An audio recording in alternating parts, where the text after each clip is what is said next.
Bismillahirrahmanirrahim. Assalamualaikum warahmatullahi wabarakatuh.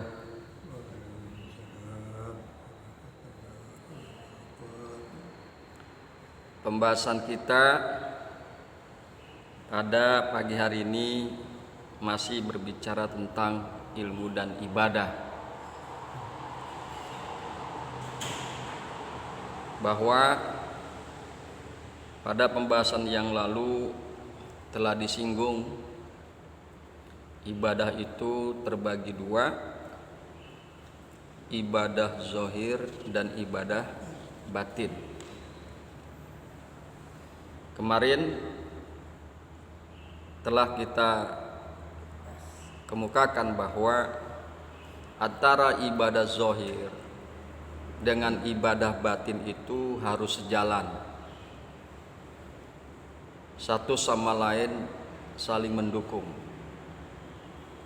Karena bisa jadi asbab perkara batin, perkara hati, maka ibadah kita pahalanya bisa berkurang atau bahkan malah sia-sia. Kita melakukan ibadah zahir tapi dibarengi dengan riya, dibarengi dengan sombong, minimal akan mengurangi pahala ibadah tersebut. Bahkan ada sebagian ulama mengemukakan asbab yang demikian itu, ibadah zahir yang kita lakukan sia-sia, tidak mendapatkan apa-apa. Nah, karena itu pentingnya kita menjaga hati, pentingnya kita menjaga batin. Hadirin yang berbahagia, hamba-hamba Allah yang mudah-mudahan selalu dirahmati oleh Allah Subhanahu wa taala.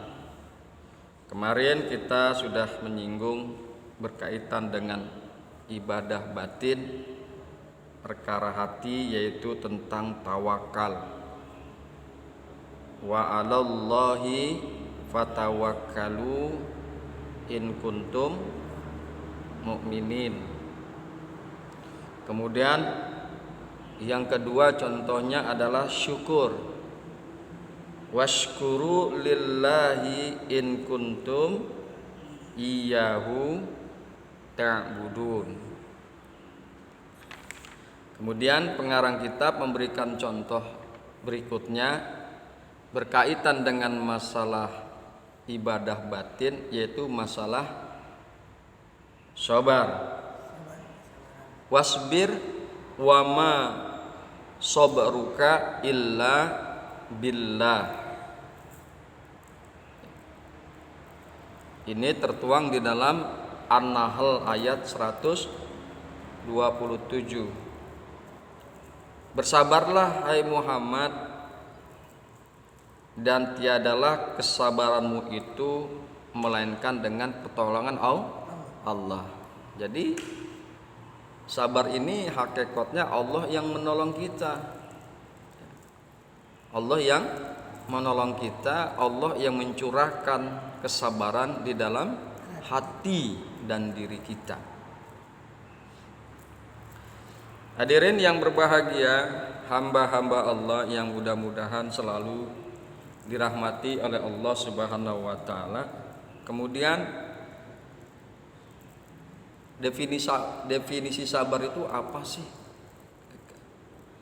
Kadang orang ada yang sabar ini begini.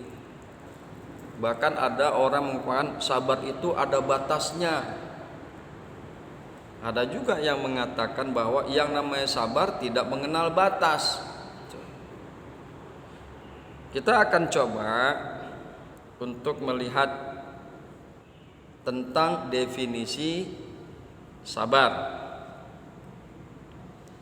Sabar adalah suatu sikap menahan emosi dan keinginan serta bertahan dalam situasi sulit dengan tidak mengeluh. Sabar merupakan kemampuan mengendalikan diri yang juga dipandang sebagai sikap yang mempunyai nilai tinggi dan mencerminkan kekokohan jiwa. Mencerminkan kekokohan jiwa orang yang memilikinya. Makanya sabar ini mendapat satu tempat khusus di mata Allah.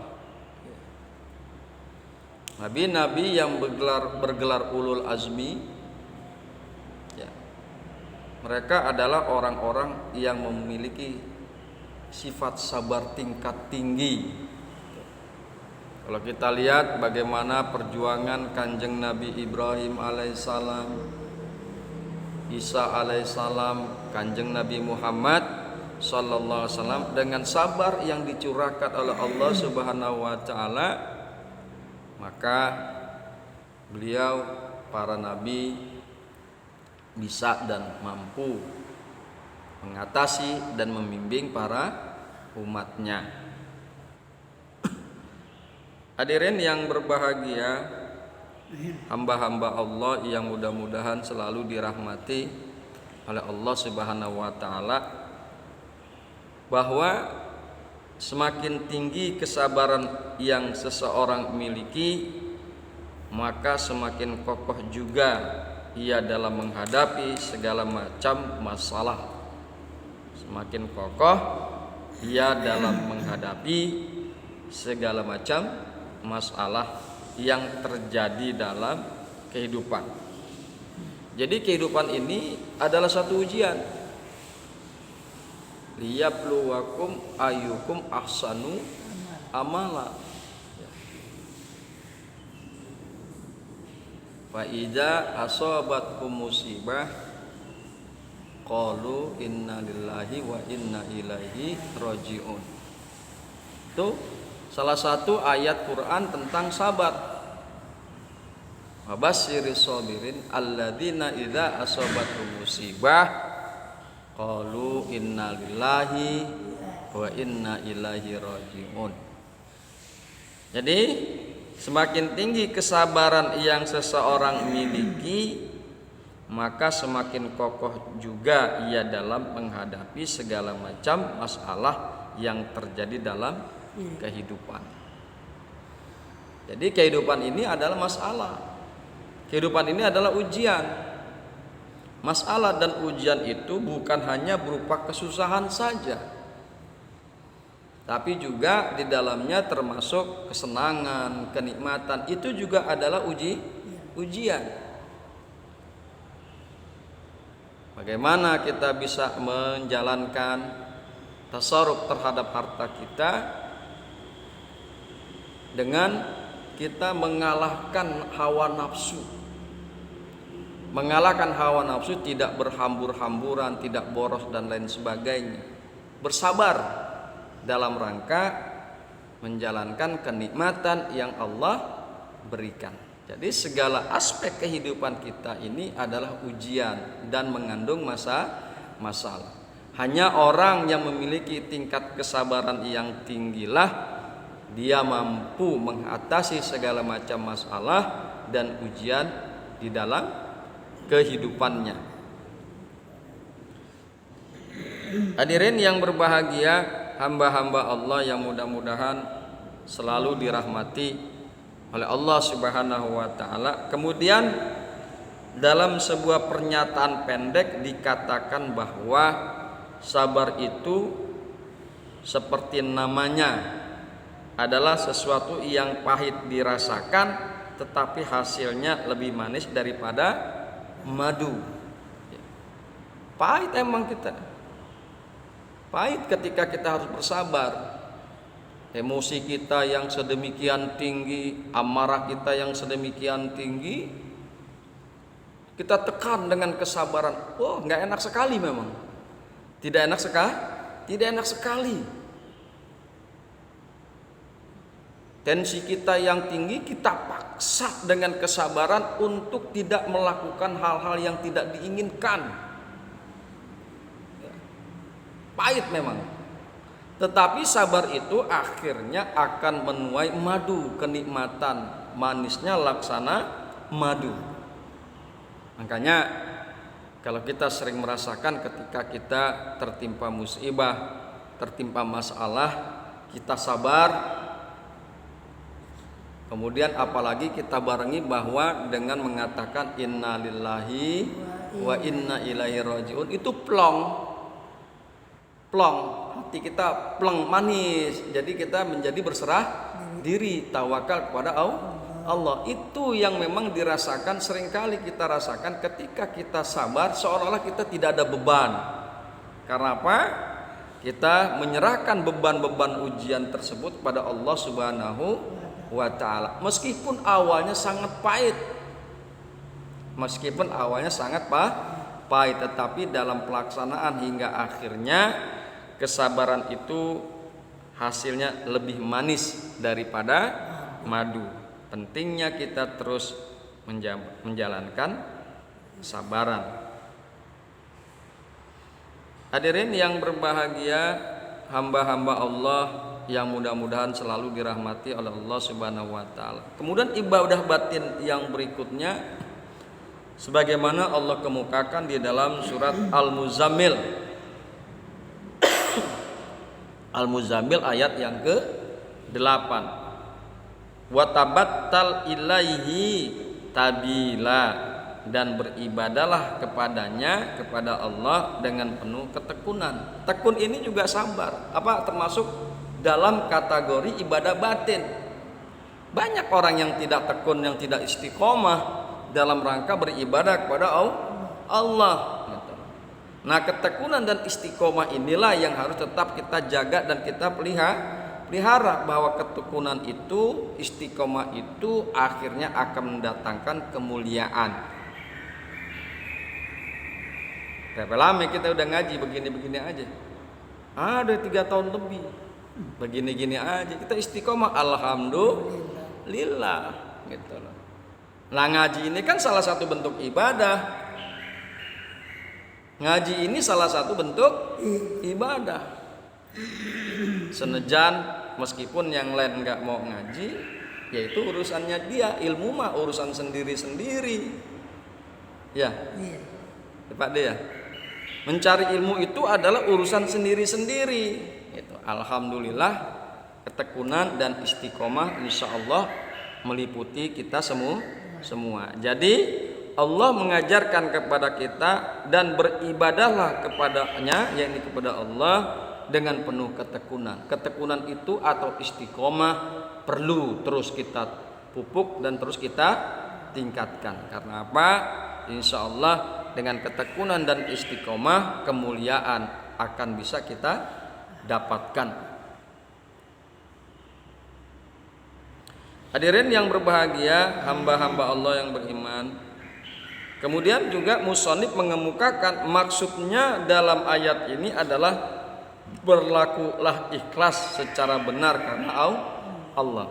Dalam segala aspek ibadah apapun bentuknya, ibadah mahdoh wa ghairu mahdoh, itu tetap berpegang pada prinsip ikhlas kepada Allah Subhanahu wa ta'ala. Lillahi ta'ala. Salat harus ikhlas, puasa harus ikhlas, zakat haji harus ikhlas, jadi makmum harus ikhlas, jadi imam harus ikhlas.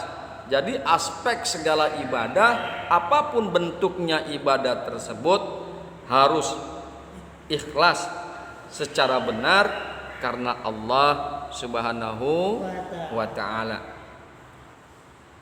Hadirin yang berbahagia, hamba-hamba Allah yang mudah-mudahan selalu dirahmati oleh Allah Subhanahu wa ta'ala.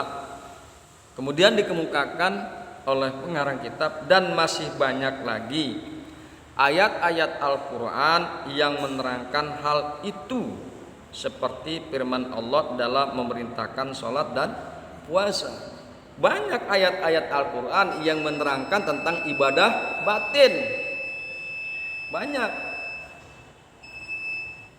Bisa jadi sebanyak tentang ayat-ayat Allah yang menjelaskan tentang perkara ibadah zahir, seperti sholat, zakat, puasa, haji. Jadi masih banyak lagi. Yang tadi hanya 4 saja dicontohkan oleh pengarang kitab. Akan tetapi masih banyak lagi ayat-ayat Allah yang menerangkan tentang ibadah batin. Jika demikian, mengapa kita hanya mau menerima perintah sholat dan puasa, tetapi meninggalkan perintah menjalankan fardu-fardu ini, seperti tawakal, sabar, dan sebagainya. Nah, kenapa kita harus meninggalkan ibadah batin? Sedangkan di dalam Al-Quran begitu banyak bertebaran ayat-ayat berkaitan dengan masalah ibadah batin, seperti ikhlas, tekun, sabar, tawakal, dan lain sebagainya. Kita hanya disibukkan dengan ibadah-ibadah zahir, tapi hati kita tidak beribadah batin. Padahal ibadah batin itu sangat menentukan diterima atau tidaknya ibadah zahir. Kita bisa bayangkan seseorang yang beribadah karena bukan Allah, bukan karena Allah, tidak ikhlas, itu ibadah akan menjadi sia-sia.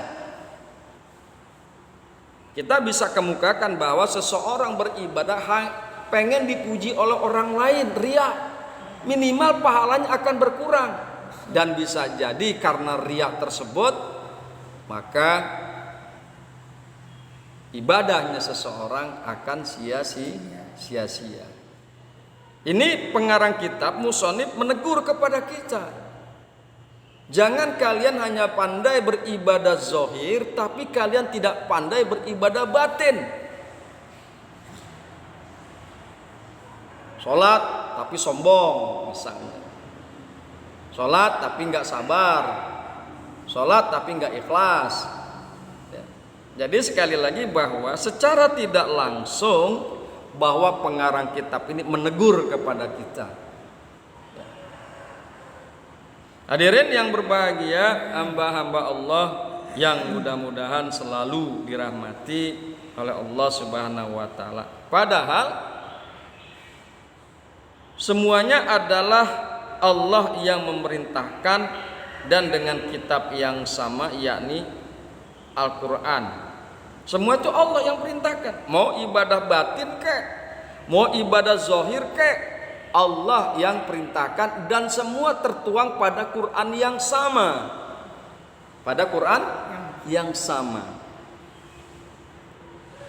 Bahkan kalian dan kita cenderung melupakan perintah yang berkenaan dengan perbuatan hati ini, sehingga kita dan kalian tidak mengerti sama sekali. Kita tinggalin tuh ibadah hati, ibadah batin. Kita seringkali tinggalkan. Tinggalkan sedekah, hayang dipuji batur, pengen dipuji oleh orang, riya misalnya. Ya. Jadi sedekah enggak ikhlas, zakat tidak ikhlas misalnya. Ya. Jadi sekali lagi bahwa teguran dari pengarang kitab, hendaklah selain kita menjalankan ibadah zahir, kita juga harus melaksanakan ibadah batin.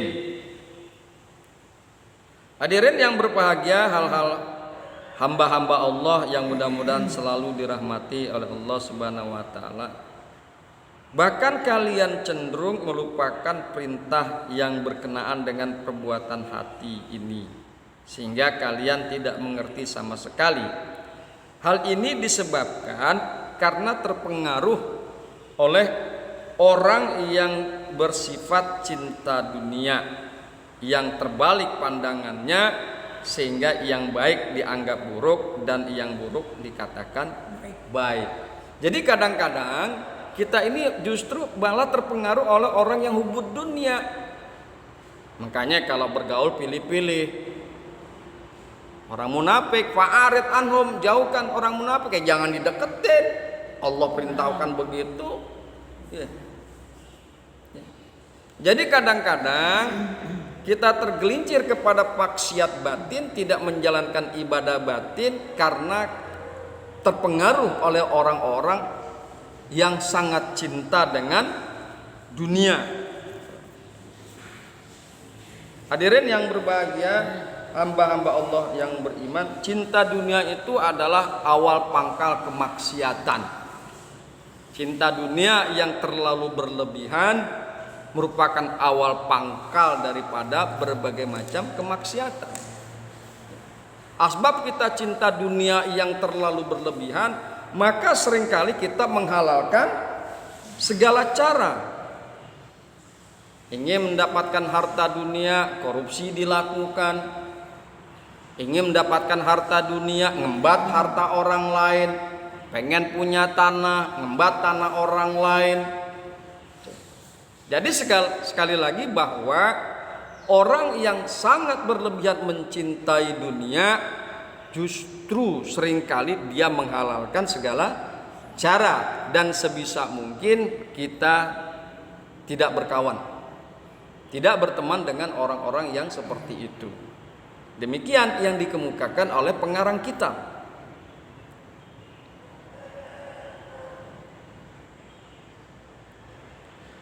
Hadirin yang berbahagia, hamba-hamba Allah yang mudah-mudahan selalu dirahmati oleh Allah Subhanahu wa taala. Hal itu juga karena mengikuti orang-orang yang meremehkan dan meninggalkan ilmu yang bermanfaat. Yang dalam Al-Quran oleh Allah manfaat ilmu itu disebut nur, hikmah, dan petunjuk. Ya. Jadi ketika kita tidak bisa melaksanakan ibadah batin, bisa juga disebabkan karena kita meremehkan ilmu pengetahuan, khususnya ilmu-ilmu tentang agama. Karena kita meremehkannya, maka seringkali batin kita ini kita tidak olah untuk selalu melakukan ibadah, tapi justru kemaksiatan hati, kemaksiatan batin yang selalu timbul. Kemudian dan juga karena mengikuti orang-orang yang menjalankan ilmunya guna mencari harta yang haram. Kita tidak bisa mengelola hati kita, mengelola batin kita, karena kadang-kadang juga kita berteman dengan orang-orang yang menjalankan ilmunya guna mencari harta haram. Padahal ilmu itu baik, baik ilmu agama maupun ilmu yang bukan agama baik sebetulnya. Tetapi kenapa ilmu-ilmu itu bisa menjadi tidak baik? Karena ilmu-ilmu tersebut dimanfaatkan oleh orang-orang tertentu, oleh oknum-oknum tertentu untuk melakukan perkara-perkara yang haram. Ilmunya dijadikan alat untuk mengkamuflase pencurian dan penipuan misalnya. Makanya kalau ada orang-orang yang hijrah, yang kuat sekali hijrahnya untuk menjalankan agama, dia nggak mau tuh kerja di bank konvensional, karena di bank tersebut ada riba. Dia nggak mau tuh kerja di kontraktor, karena di kontraktor sedikit banyak nyolong besi lah, nyolong semen lah, dan lain sebagainya. Padahal dia memiliki ilmu yang mumpuni tentang masalah teknis sipil, entah itu teknis sipil struktur, mechanical, electrical, dan lain sebagainya. Tapi sayang sekali kadang-kadang ilmu-ilmu tersebut digunakan bagaimana caranya untuk berbuat kebohongan, tipu daya, dan pencurian. Sekali lagi bahwa ibadah batin yang tidak bisa kita laksanakan, yang tidak bisa kita buat, kita lakukan disebabkan karena kita bergaul dengan orang-orang yang menjalankan ilmunya guna mencari harta yang haram. Tadi dicontohkan adalah orang yang keluar dari pekerjaannya di bank karena di bank dianggap sebagai barang riba. Ya, di bank menggunakan praktek riba dan itu adalah haram. Kemudian banyak sekali orang-orang yang keluar dari kontraktor karena seringkali melihat bahwa di kontraktor tersebut seringkali terjadi perbuatan-perbuatan haram. Semisal yang tadi telah disebutkan, manipulasi semen, manipulasi besi dan lain sebagainya. Hadirin yang berbahagia, hamba-hamba Allah beriman, itulah dan inilah kajian kita pada pagi hari ini. Mudah-mudahan bermanfaat dan kita bisa selalu mengolah hati kita dalam selalu beribadah dan beribadah dan beribadah, dan Allah jauhkan kita daripada maksiat batin dan maksiat hati. Hadanallah wa iyyakum ajmain. Summa assalamualaikum warahmatullahi wabarakatuh.